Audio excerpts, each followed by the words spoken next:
Welcome to our channel real estate king one. మీరు మా YouTube ఛానల్ని కొత్తగా చూస్తున్నట్లయితే సబ్స్క్రైబ్ చేసుకుని బెల్ ఐకాన్ ప్రెస్ చేసుకోండి. మేము పెట్టే వీడియోస్ మొత్తం మీకు నోటిఫికేషన్ ద్వారా వస్తుంటాయి. తప్పకుండా మా వీడియోస్ని లైక్ చేయండి, షేర్ చేయండి. మీరు లైక్ చేయడం వల్ల, షేర్ చేయడం వల్ల చాలా సపోర్ట్ దొరికింది. ఇప్పుడు మనం చూస్తున్న ఇండిపెండెంట్ హౌస్ వచ్చి ఈస్ట్ ఫేసింగ్ 30 ఫీట్ రోడ్లో ఉన్న ఇండిపెండెంట్ హౌస్ అనమాట. చూస్తున్నారు కదా, మనకి ఎదర బోర్ ఫెసిలిటీ అయితే వచ్చింది. మెయిన్ డోర్ వచ్చి టేక్ వుడ్ డోర్ అయితే ఇచ్చారండి. న్యూ ఇండిపెండెంట్ హౌస్ అండి, ఇప్పుడు కొత్తగా రెడీ అయితే అవుతుంది. ఉత్తరం వైపు సందులో వచ్చి మనకి కామన్ బాత్రూమ్ అయితే వచ్చిందనమాట. కింద ఫ్లోరింగ్ మొత్తం వచ్చి మార్బుల్ ఫ్లోరింగ్ అయితే చేయించారండి. పాలిషింగ్ చేసి మనకి హ్యాండ్ ఓవర్ చేస్తారు. చిన్న పెయింటింగ్ వర్క్స్ కూడా ఉన్నాయి. వర్క్స్ అన్ని కంప్లీట్ చేసి మనకి హ్యాండ్ ఓవర్ చేస్తారండి. ఇది వచ్చి కిచెన్ వ్యూ అనమాట. మీరు స్క్రీన్ మీద కనిపిస్తున్న విధంగానే 25 lakhs అయితే దీని కాస్ట్ అయితే చెప్తున్నారు, ఇండిపెండెంట్ హౌస్ కాస్ట్. కిచెన్ నుంచి ఇప్పుడు మనం హాల్లోకి అయితే వచ్చాం అనమాట. ఒకసారి హాల్ వ్యూ చూడండి. ఏరియా వచ్చి యనమల కుదురు నుంచి పెదపులపాకి వెళ్ళే కరకట్ట వైపు ఉన్న ఏరియా అనమాట. ఇది 30 ఫీట్ రోడ్ అండి, ఈస్ట్ ఫేసింగ్లో ఉన్న ఇండిపెండెంట్ హౌస్ అనమాట.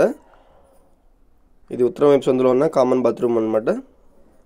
చూస్తున్నారు కదా, టోటల్గా 56 గజాల్లో ఉన్న ఇండిపెండెంట్ హౌస్ అనమాట అండి. బెడ్రూమ్లో అటాచ్డ్ బాత్రూమ్ అయితే వచ్చింది. ఒకసారి బెడ్రూమ్ కూడా చూద్దాం పదండి. ఇది వచ్చి హాల్ అనమాట.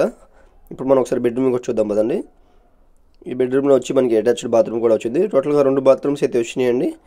56 గజాల్లో ఈస్ట్ ఫేసింగ్ ఇండిపెండెంట్ హౌస్ అనమాట, సింగిల్ బెడ్రూమ్. పూర్తి వివరాల కోసం తప్పకుండా మన నెంబర్కి అయితే కాంటాక్ట్ చేయండి. ఈ బిల్డింగ్ మీ అందరికి నచ్చిద్ది అనుకుంటున్నాను. తక్కువ బడ్జెట్లో ఉన్న ఇండిపెండెంట్ హౌస్ అండి. పూర్తి వివరాల కోసం తప్పకుండా మా నెంబర్ కాంటాక్ట్ చేయండి. మీరు మా ఛానల్ చూస్తున్నట్లయితే సబ్స్క్రైబ్ చేసుకోండి.